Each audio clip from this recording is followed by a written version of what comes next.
Welcome to Self-education through self-exploration, self-discovery, and expression. I think I got it. That's going to be it. Watch next week. I'll come up with something different. Coming off of the day after Juneteenth, I did and I'm late to what I should have been doing. But yesterday, which was Juneteenth, I had one of the best days, and I don't say that as in the day was just not bad. I say this as in like I did things that I wanted to do, stuff worked out for me, and I'm not gonna go into the boring details of my errands that I ran, but yesterday. Juneteenth was a really good day for me. I just felt good. Maybe it was just the energy in the air of it being Juneteenth and the feeling of being black and it being celebrated or something. I don't really know. But this morning I did a Juneteenth workout on the Peloton app with Chase Tucker, and that was really like an active meditation, I want to say. We worked out. It was a hit workout. It was a half hour. But just some of the things that he was saying about black joy, and there was a quote from Muhammad Ghatni. Muhammad? Nope. I don't think it was Muhammad Gandhi. Dang, I hate that I can't remember who it was. But it was just that joy is found in the suffering. And I see that really resonated with me throughout the course of the class, because I can think back to some of the most struggling and trying times that I've been in were some of the happiest of my life. When I played football and my team was not having a winning record, we found ways to just bond and really connect with one another. And those were joyful moments, the moments in the locker room, off the field, and practices, some of the funny stuff that happened, even in my relationships, where there may have been some struggles, perhaps financial challenges and things that we had to do to just like get by and like make meals out of the most random assortment of things.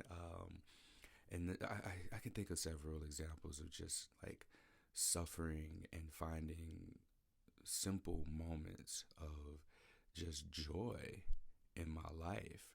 And yesterday, Juneteenth, was a very positive reflection of that joy, just as a reminder to look at those things. So the feeling that I had throughout celebrating Juneteenth with this workout with Chase Tucker, it was just like an ongoing radiance. And even on the day of Juneteenth, it felt like that for me. I was just walking and I was smiling, and I didn't even have a reason. I also got this fresh lineup, so that'll do it to you as well. But I took myself out to lunch. I ate at a Cajun restaurant. I did that, and I just ran some errands.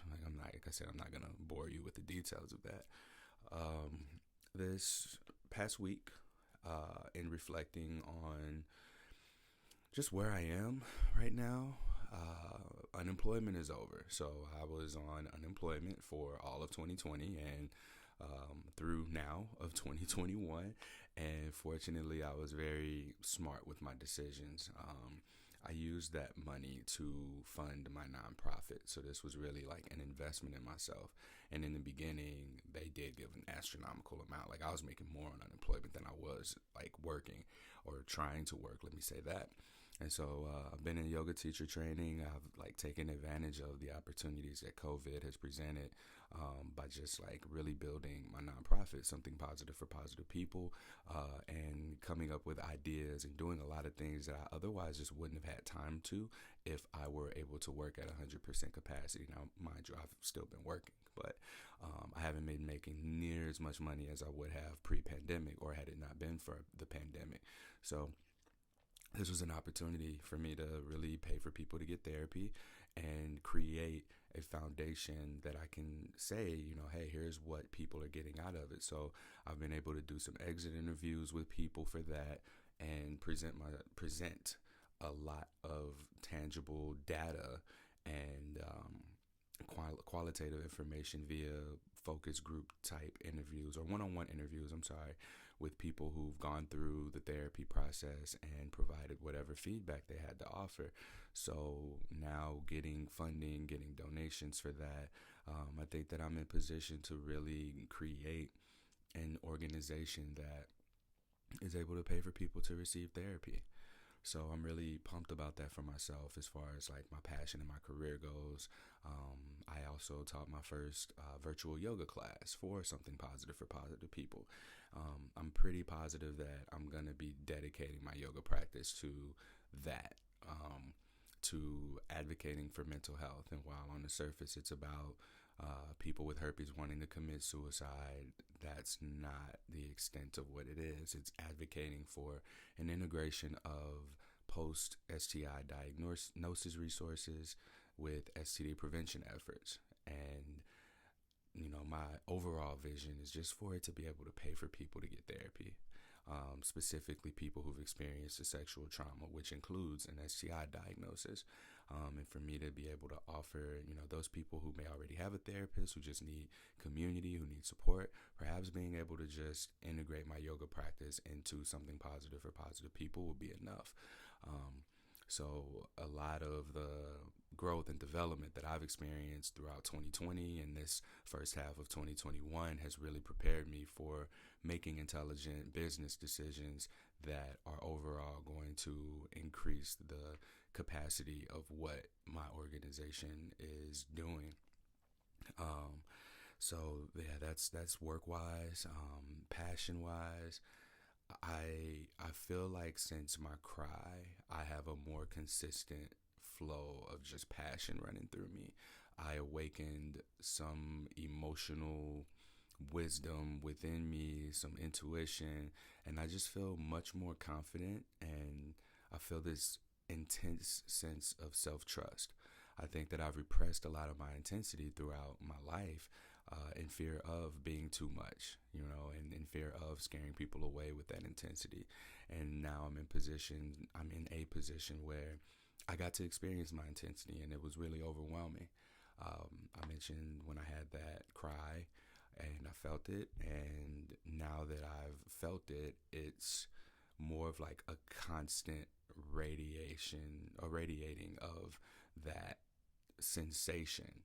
And it wasn't like a sad cry, a grieving cry. It was a presence cry. It was this is me. Like, this is me accepting who I am and what my power is. I don't say power in the sense of like woo-woo stuff, but power isn't just embracing what's going on, embracing what is, embracing my identities, embracing who I am, embracing what I feel. So being able to have done that, I now no longer need to project onto the world, hey, I need you to validate who I am. I now know who I am, and I got to feel that. And while it was really intense for me, it was necessary. And as a man, being taught not to cry, being taught to repress all of those feelings, being taught to repress your emotions and not to let anybody see you cry. Like, I cry when heroic things happen. A very, very heavy part of my identity resides in being a hero.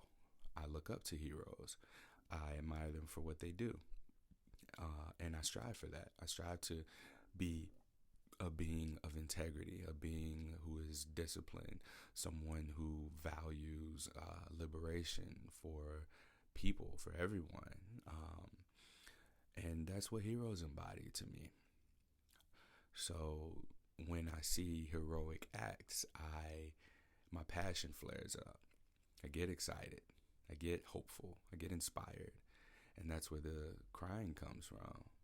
And I didn't realize that I'd been holding that in all this time. Like, I look for it externally when I watch heroic things happen. But to be able to consciously produce it, like, I'm somebody's hero. I know I am. I hear it on a pretty regular basis, just through my nonprofit and what I do there. And now that I'm able to see, I don't have to look out there for heroes. I can look out there for inspiration, but it's in me. And I know what it looks like. I know what it looks like to remain consistent in what it is that you believe. And of course, adapting is necessary, evolving is necessary, and just valuing peace as well. So that's what a hero represents to me, and that's what I was able to really tap into through this passion cry, this cry of just like having this energetic flow through me of just I removed some blockages with that thing, and now I'm at a place where I know that things are about to turn up. Things have to. Like now, my back's against the wall. I've always been the kind of person who, when I have to do something, I will do something. I've always had this resistance to taking money for myself from my nonprofit. And over the last year, I have understood, I am the nonprofit. If I can't feed myself, if my survival needs aren't met, then how am I supposed to continue to be the hero to somebody? Like Iron Man, Bruce Wayne, they're loaded, right? So they can fight crime. Courtney ain't. Courtney got to get up and go to work. Courtney got to try to work, and Courtney has to be able to provide for himself as well. So I have to get really creative and implement a lot of the stuff that I've had on the drawing board throughout the last year and a half of how I am going to be able to continue to produce this thing that I enjoy doing, that people are healing through, in a way where I'm able to still survive, right? Without having to walk away from it, without having to go and get a job completely unrelated to this that's going to take away from my accessibility and ability to have as much of an impact as I am.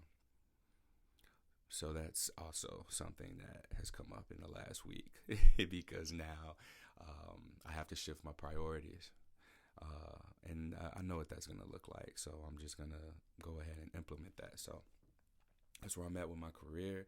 That's where I'm at with my passion. Personal life, I mentioned that I've gone through a breakup, and breakups in non-monogamy look a lot different than breakups, period. This shift of relationship dynamic really has been a challenge, because typically when people break up, it's on bad terms. It's because someone cheated. It's because there was deception, or just some bad things happen. Between my previous partner and I, there were just a bunch of disconnects. The way that I interpret something is completely different than the way that she interprets something. And this misinterpretation, these disconnects, actually ended up being something that prevent us from being able to see a future with one another, at least at this moment. The uncertainty there has given us this understanding that perhaps, long term, we may not be a fit for one another as primary partners, is the language that we use. So there's still a relationship there. There's still a connection. But it's been tricky to navigate because we have to over communicate. Granted, we've communicated in the past, but now it's a matter of setting and sticking to boundaries. What does it look like to maintain a relationship with one another that looks similar to how it always has, but with the not removal of expectations, but with the shift of expectations? And those expectations really being where the boundaries come in. The boundaries are there to be on the same page about expectations, so there's no room for misinterpretation of those. So time. I think that there was no need to go any further with the last name, but when it comes to time, I have learned that I am a major stickler, and because I do so many different things, I recognize the value and importance of my time. If I am giving time to someone, that means that someone else who perhaps needs it isn't getting it. So let's use this as examples of dating. Like, I recognize that I can be seen as a jerk, or one of those people who's an F-boy, or I could be seen as someone who's ghosting. And I don't want that to be the case, but I feel like it's almost unavoidable, especially when we look at communication styles. Some people will interpret something that is completely logical and rational in a way that just isn't true to the narrative. Someone that I've been hanging out with or talked to I went out with her. How long ago was this? This was probably a month ago. We went out and made plans to hang out again. So we went out in the group setting, parted ways. It was a great time. We talked about hanging out again. And so there was an excuse for not hanging out, like at the time window. And then there was another one that was just missed. And then when I had the expectation that the third one was going to be on board, because the second one was sparing the moment. So it was like, all right, well, that's fine. But for the third hangout, when that one got missed, I was just like, all right, whatever. Like that's that's it. Like I shouldn't have given this many chances. So I've gotten very stubborn about when people waste my time and don't communicate. It's the same thing with podcast interviews. If we make a plan to interview and I just flat out don't hear from you until after the recording, I have no intention of rescheduling the podcast interview. I have no intention of doing that because same thing with phone calls, with meetings. Like how often people reach out to me and say that they want me to share something or do something with them. I'm like, all right, well, let's get on a call. Here's the time and date that I'm available. We agree to that time and date, and then bam, no show. So I don't have it in me to continue to give time and invest and reorganize my schedule for people who aren't going to be respectful of that. And these are people who know and are aware of how much and how many different things I have going on. And I have to prioritize myself in that sense. And it's not, I was actually having a conversation today with Lindsay. Lindsay is my previous partner that I was in a relationship with, and we were talking about being selfish, and I encouraged her. It's like, on the extreme spectrum, women have been taught to cater to everybody else but themselves. So when you come to the realization that you have done something so much for so long, one of the only ways to really get out of it is to overindulge in the opposite end of it. Now, when we were talking about this, we looked at the definition of selfish, and selfish means to prioritize yourself and at the expense of other people. So some examples given are, let's say you're part of a community and you're in that community, you're reaping all of the benefits of that community, and then you leave that community and you invest whatever it is that you've been getting out of that community into something that is not reciprocating. So you are a taker. You just take, and you perhaps transition for your own benefit without contributing anything to the community that is offering you so much to be receiving from. So the phrase that we used was self-prioritization. It's about prioritizing yourself and not at the expense of anyone else. You're not taking from anyone. You're simply allowing for yourself to receive, and you are more actively giving to yourself. So overindulging on the opposite end of the spectrum could look selfish if people are used to you catering to them 100% of the time, or them being able to control you or guilt trip you. That's not the case. Like, that's not freedom. That's not liberation. And so to be able to prioritize self like that's not inherently a bad thing, especially if it's not at the expense of someone else. So I share all of that because I am now beginning to prioritize my time, which to me feels like prioritizing myself. So when it comes to dating, I just simply don't have the patience for when I move things around in order to accommodate for someone else's schedule so that we can have time together. I don't have time to like reschedule or hear excuses, especially after the fact. It's one thing if something is happening ahead of time beforehand, but it's a completely different thing when that's not the case. So with the person I spoke of about hanging out a few times, I didn't hear from her for a while. And when I didn't hear from her for a while, she like sent me a voice message out the blue that was just like, hey, I'm real sorry. This was a rough like 2 weeks. It was 10 days, but I think it was between like between the consistency of communication and inconsistency of communication, there had been about 2 to 3 weeks that passed. And so hearing from her, in this voice message, she was just like, something about taking care of a sick dog or something. And I'm like, dude, like, you've told me way more intimate stuff than that, like about your past trauma, like family dynamics and things like that. You couldn't text me to tell me, hey, my dog's sick.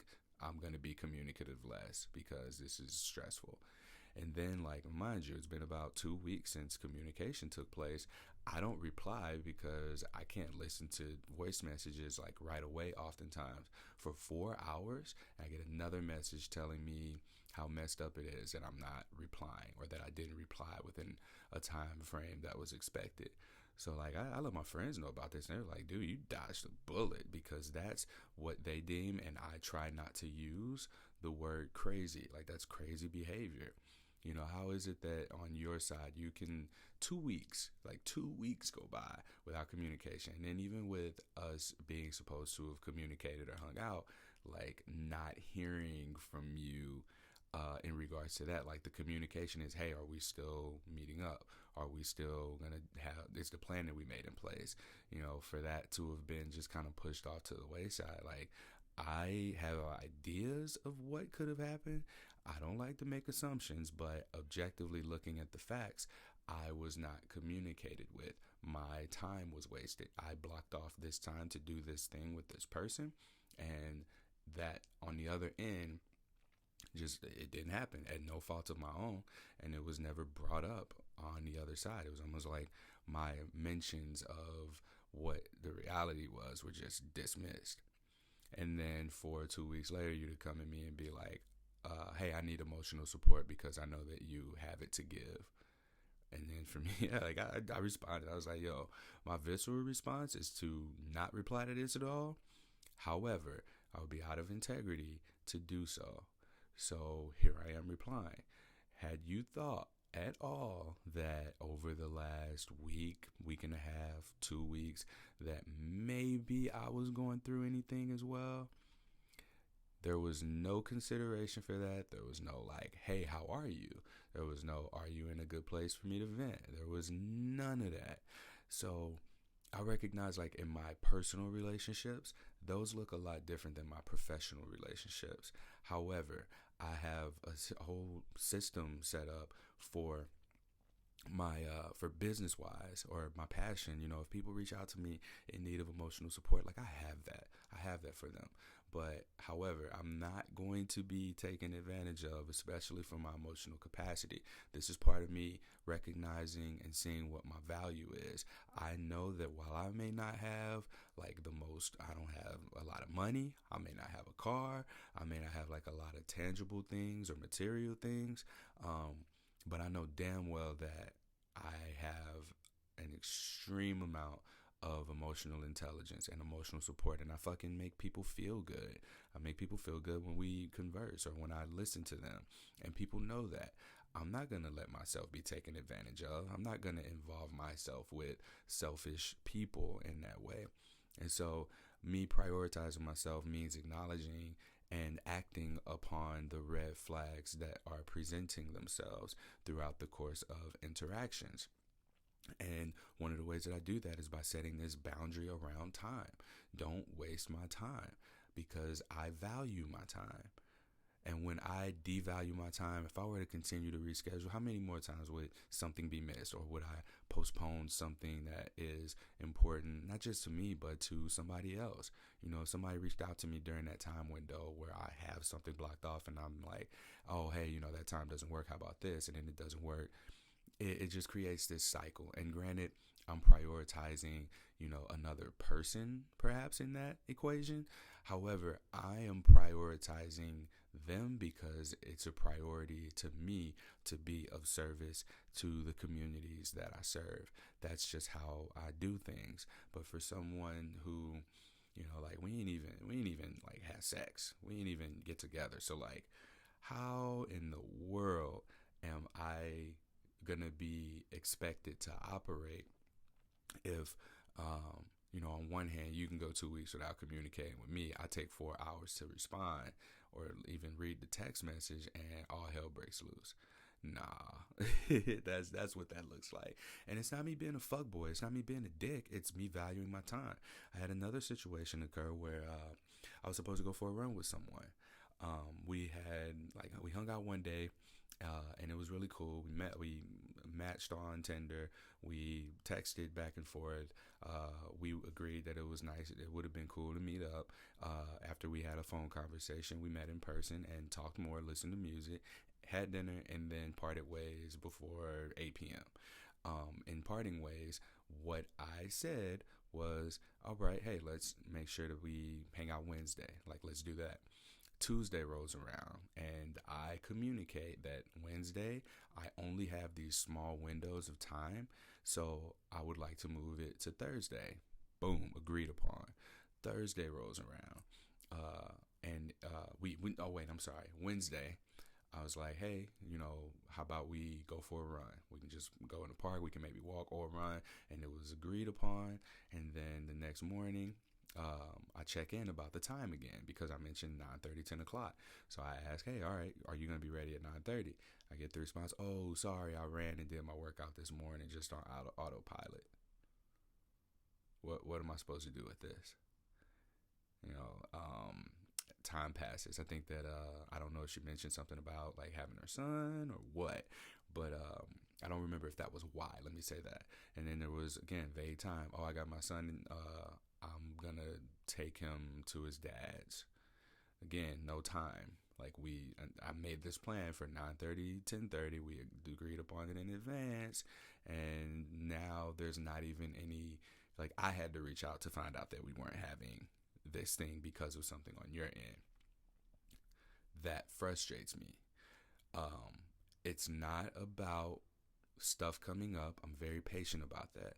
I'm not very patient when the communication takes place after the fact or after things have been, again, moved around. Or if I'm prioritizing, this time slot, this time together, this opportunity to create space with one another, get to know one another, and interact with and connect with one another, only to be told, oh, I already did that. It's not like there was I did run this morning already, but I'm happy to like just walk. Like let's do something else. What reason do I have so early in the interaction to not only be proactive, take initiative, and try, but to also like accommodate for the lack of communication or the lack of clarity on the other person's end? I do not have patience for this at 32 years old. And even when I ask, like, all right, well, when should we get together, or when are you going to be available?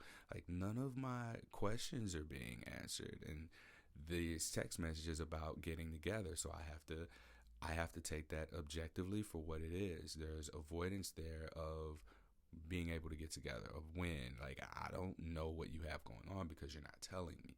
So now it's like, what do I do with that? Do I try harder? Do I continue to pry? Like, hey, I want to make more plans, and those not be accommodated for. Like, I'm over it. I am completely over like the time thing. If a person, it's not disrespectful of my time to miss a meeting or to miss getting together, miss hanging out, or being late even. I have an issue with the absence of communication. If you're going to be late, let me know. If you don't want to do it, let me know. Don't have me reorganize and restructure my time blocks in order for us to be able to get together, only for us not to get together and me find out that like there's no explanation, no reason. And no one owes anyone anything, of course. However, when in the dating realm, I think people make a lot more mistakes than they want to admit or give credit for. So I recognize that in not responding to a text like, hey, when we just talked about hanging out and you missed the meeting, and I'm like, all right, well, what are we going to do? Like, when are you free? For me to have not received that kind of response, or for me to just get a hey, or how are you, or what are you doing? That's not like I don't have the energy for it. That's what self-prioritization looks like to me. And I don't think it's being a dick. It can be received as being a dick 100%. However, like looking at it at the other person's side, like are fuckboys seen as fuckboys because of instances like this? Am I a fuckboy because I over communicate initially and when it's not reciprocated, I'm over it? What, like, yeah, I think that warrants a really good question here. And also another thing too that I'm realizing, like, in just looking at these two interactions and several others that I've had, I recognize that going back to the intensity, I have an intensity about me. I recognize it. And perhaps it's because people find out what I do podcast wise, nonprofit wise, the fact that I'm a black dude that teaches yoga and is in a yoga teacher training to advance my knowledge. Maybe that's like on the surface very appealing, but I recognize that people fall in love with or get infatuated with the idea of me to the point where they feel like they don't have to get to know me. Like you scroll through my Instagram, you can see exactly what I'm about. You look at my social media and engage with me regularly. You see I care about mental health. I care about people. I care about sex positivity. And I like to do yoga. You see those things and you see how I engage with those things. And I think that perhaps people have an opportunity to really think that they have gotten to know me. It's in the curiosity and the exchanges and the conversations that when I feel seen or when I feel like I'm being asked, like I can connect with a person to where we're getting to know each other, that's different. But it often seems like there's like this peak intensity and enthusiasm early on that just all of a sudden drops off like a roller coaster. And I don't know what it is. It's like if it's not acted upon right away, then there's like no chance of seeing if there's any sustainability to it. I'm looking for consistent, matched enthusiasm. There's not much of that. And maybe it's got to do with like COVID as we transition away from wearing masks everywhere and social distancing and things opening up again at higher capacities. Perhaps interest is going back to being like dwindled away, directed in multiple directions. So now people are having more things to do, so there can't really be that focus on one thing at a time, one person at a time, or even an internally driven focus. So perhaps we're just going back to the reality of being able to get together, drink with our friends, and socialize and meet new people. So the idea of like this intensity, this intense enthusiasm early on, like that's cool, it's exciting, and oftentimes there's like a sexual energy to it. And I think that maybe like that could be what happened as well. It was like there's this intense enthusiasm and chemistry or whatever, attraction, whatever it is that you want to call it, that just dies down quickly if not acted upon. I've experienced that a lot, especially during COVID, now that I'm thinking about it, where I'm pretty sure I cut the Wi-Fi off. Why am I getting notifications? Anyways, yeah, there have been like, and I'll share this like full transparency, just like phone sex, video chats, and sexting and stuff would happen. And after those instances, there'd kind of be like this, maybe like I shouldn't have done that, or maybe it was like, oh man, that shit was hot, cool. Now we got that out the way. Now we can get to know each other. And that's kind of been my attitude. It's always been like, once sex happens, and this is the thing that you are the most vulnerable with another person, you can't get any closer to someone than sex.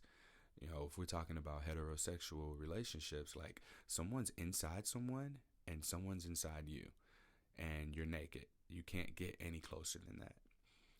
So if that happens on a plane of reality and physically, then to me, once that plane has been broken, now we can intermingle energetically. And I've been challenged by my last partner to explore that differently. So perhaps opening up energetically and emotionally in order to just connect, period. And then if the physical connection occurs, then perhaps it's more intense. It's not a matter of like getting it out the way. It's more so a matter of feeling that it's safe to be so close and intimate with someone. If you can do it with your body, you can do it with your mind, you can do it with your emotions, you can do it with your energy. Maybe. uh, but yeah, I recognize that now. And perhaps that should be a red flag, or maybe there's something there for me to explore more genuine curiosity about. I have curiosity in why these connections tend to come off so intense. And the only thing I can think of is just that maybe it's this idea of me based on what I do rather than the discovery of who I am. Because, I mean, there is more to me than the yoga, the something positive for positive people, and the podcasting. There's a lot more to me now I'm thinking about it. While these are the things that I'm actively involved with on a regular basis. Oh yeah, and the sex thing, sex positivity. There's not a lot of men in the space, so maybe that's another thing that just makes me appear on the surface as more desirable than I would be otherwise. Like if I was just walking down the street, like I like a plain ass dude. I mean, I'm a big black dude. I've got pretty big arms, and I get admired for my traps and my back muscles and my smile pretty often. Um, but I don't think that that's enough for someone to, you know, have genuine interest like on the surface. So perhaps because what's happening within me or what I'm about is out there and into the world, it brings about this intensity, and some people are drawn to that. What I'm putting out there. And so when we give one another the time, or if I entertain them, like that's what the interaction is. It's like super intense, super exciting. And then I guess reality hits that in order to sustain that, you have to match that, or you have to be willing to do some of the things that I've done in my personal growth and journey of development that maybe people just aren't ready to do. So what does it look like to match energy, match intensity? Like I feel it. I feel it most of the time. And I don't necessarily know that it's matched in the other way. Like the last time I was super duper excited about anyone, um, damn, when was that? Oh man, yeah, I remember. We ain't gonna talk about that. I was really excited, and I got let down, disappointed by the reality of the situation. And sometimes the reality is just reflective of distance. You know, how cool would it be to be able to meet your match, your person, and it be someone that's close to you, someone who just gets you, someone you can regularly have a sustained amount of intensity with on a regular basis. Because I think that there's also this sense of scarce time together that allows for the intensity to take place in the way that it does. So meeting someone at a distance, you know, whenever you do have time to text or talk or get together, the intensity is high because you know you're running on the clock.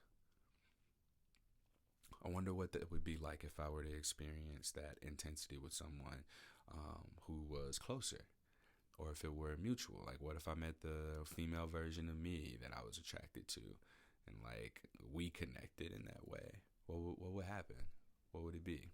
Would there be this like synergy of, you know, we put what we have together going on and create something entirely new and different, and that be the thing that we collectively focus on to change the world or fix things, or just put ourselves out there as one?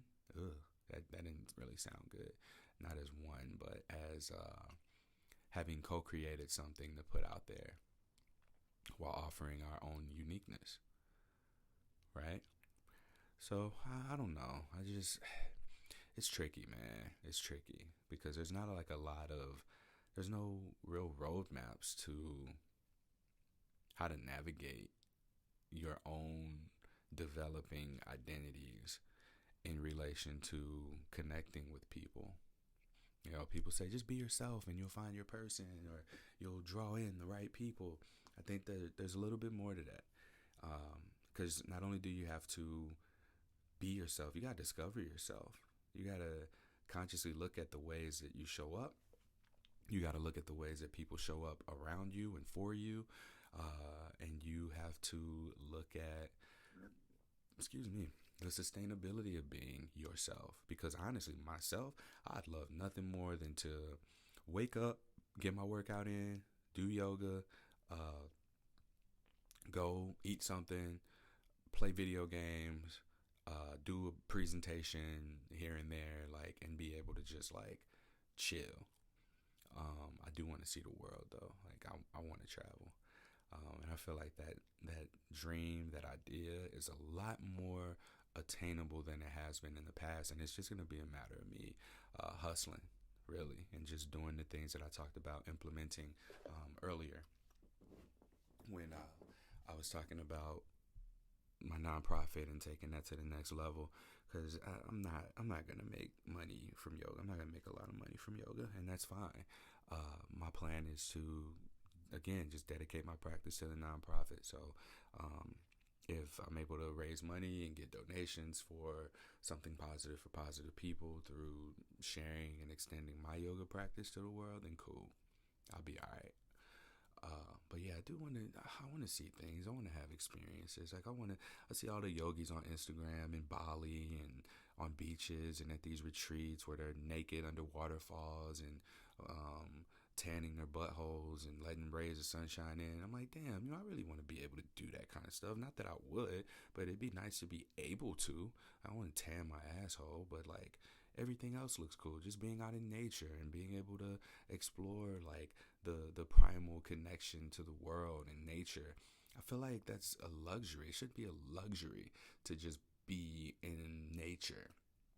But I feel as if the more I'm in nature, the less I'm making money. The less I'm making money, the less likely I am to be able to survive, the less likely I am to be able to do this leisure activity of self reflection on my podcast, the less likely I am to be able to continue to push out what's needed for something positive for positive people, the less I am able to experience the luxury of a relationship. And even with that, like, that's challenging in itself because of so much. I was looking for the spider. I didn't see it. Because of so much in life being a luxury, like the necessities shouldn't be luxuries. Therapy is a luxury, and it's so necessary that people experience their own healing. And that's part of like what's now driving me as well. Like, of course, the source of it is suicide prevention and mental health, but people need this. People need to be able to be conscious of where they are now, and not to say awaken, but to just become aware that there are two modes of operation. There's the unconscious, just pattern behavioral responses based on your beliefs, and then there's the conscious awareness that you are able to choose whether or not you want to continue to do that. Do you want to? Yes. All right, keep doing it. Do you not want to? No. Okay, let's look at these things and move forward in a way that now aligns with who you are. That's been so challenging. Really, really challenging. And all of it really comes down to these acts of self prioritization and self trust. When you prioritize yourself, you begin to trust yourself. You begin to see, okay, there are these things that I like, there are these things that I don't like, and you get a feel for who you are and who's a match for you based on that. The last episode talked about a potato is a potato, and elaborating on that, how often do we see the potential of the person in front of us and we accommodate making ourselves a dish to complement them. And who knows, it may not even be the right fit. Again, someone could be hash browns. You make yourself into bacon and eggs when really you're a hamburger and that person might want to be french fries. When we have these disconnects, these misalignments based on the perceived reality rather than what the reality is, which is just that, people change. We got to accept people for how they are. We have to be ourselves. So if you are steak, a potato that's like french fries or potato chips probably ain't going to want to rock with you, or they're going to want to, be challenged to upgrade, quote unquote, themselves in order to be able to fit on your plate. But we shouldn't be conforming ourselves, not at least at sacrifice, to be able to fit on the plate with somebody else. And that's really where I should have taken the potatoes analogy on the last episode. We don't need to adapt who we are to the other people. We need to just be ourselves, be who we are. And that requires for us to experience ourselves, our emotions, because our emotional states are what are contagious. So if I walk into a room and I'm smiling and I'm making eye contact, head nodding, waving to people, other people are going to pick up on that. If I walk in and I got my head down and I'm mopey and I'm not making eye contact, people are probably gonna like feel that and feel uncomfortable by it. Shit, people can feel uncomfortable by the charisma and enthusiasm that I gave in the previous example. But regardless, that's gonna make people like, man, I want some of that. Like I want some of whatever it is that he's got going on. Or it's gonna make people be like, nope, don't want anything to do with that. But regardless, you're bringing in, by putting yourself out there, you are welcoming in matched energy. And that's really what I'm learning it's about, those emotional states. There are people who feel their emotions and there are people who avoid their emotions. So as someone who feels mine, if I'm engaging with people who avoid theirs, more than likely I'm going to challenge them and make them uncomfortable just by me being who I am. So and this is something that happens particularly with men that I interview for my Something Positive for Positive People podcast. I'm very emotionally aware. I'm emotionally intelligent and emotionally aware. So when men come on and they're telling me their stories and I start asking them questions about their feelings and I start putting feelings and attaching those to the scenarios that they've given, I'm making them very uncomfortable to the point where they don't even want to answer the question. They don't want the podcast to release because these are things that they've avoided for so long. I interview women. Women often open up very easily and also feel good about it. Even if they cry, they're like, wow, that was really good. Thank you. And they welcome that. Where's the disconnect here? Why is it that men aren't able to tap into and feel their own emotions as well? That's another whole nother topic of discussion. We won't go into that. But ever since me being aware of my own emotions, I've stopped projecting my emotional states onto other people unintentionally. So I'm aware of when I probably just don't need to be around people. I'm aware of when I'm feeling like energetic and radiant and magnetic and I want to connect. All because I got the opportunity to feel that within myself, feel what's mine. And for so long, I thought that I was emotionally numb. I thought that the reason I was able to take in what everyone else gives me, from people who are suicidal, from people who are experiencing depression, from people who are just in dark places with their herpes diagnosis, for instance. It's not that I'm emotionally numb and I'm able to just like take what they're giving me. It's that I am intense. It's the intensity that I carry that I have repressed for so long. Like I am more able to support people after having felt my own shit because I'm not exerting that unconsciously anymore. Like it's in me. And when people bring it to me, like I perhaps can transmute it and give them back what it is that they need or put it out into the world, you know. And maybe that's what my superpower is. And we tap into that when we experience our emotions, when we sit with our traumas and we start to consciously go through the process of healing our traumas. That's when we activate our superpowers. That's what we're doing. And that's when we start to see things more clearly from a lens that isn't our childhood selves that created patterns of behavior based on belief systems that don't belong to us. We redefine our belief systems by challenging those beliefs with behavior and behavior change, creating new patterns, or maybe not even creating patterns at all, but making more, setting yourself up to be able to make more conscious choices. So prioritize yourself. Make self-prioritization a priority without having to sacrifice. And obviously, if you have priorities like kids or something like that, then, take that into consideration. However, it is important to know that the best you are taking care of yourself, the best you are capable of taking care of those around you, of being more aware and present to what's happening. And you also find yourself around people who respect you, who honor your boundaries, who validate your identities. Because that's really all we're looking for. We're looking to be seen and experienced as who we are, that isn't always seen on the surface. While our physical appearance can add to our chances of being experienced at a deeper level, that's not all it is. Like if you work out because you want to be attractive and you want to find your person in that way, like there's nothing wrong with that, nothing at all.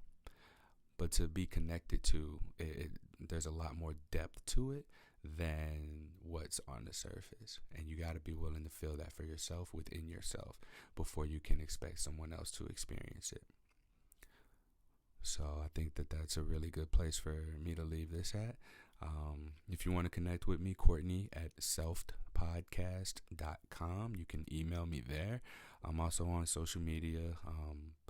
H on my chest for something positive for positive people, and Courtney Brain 100 is my personal social media account where I also like do personal training and post videos of myself doing yoga and sex positivity and mental health stuff.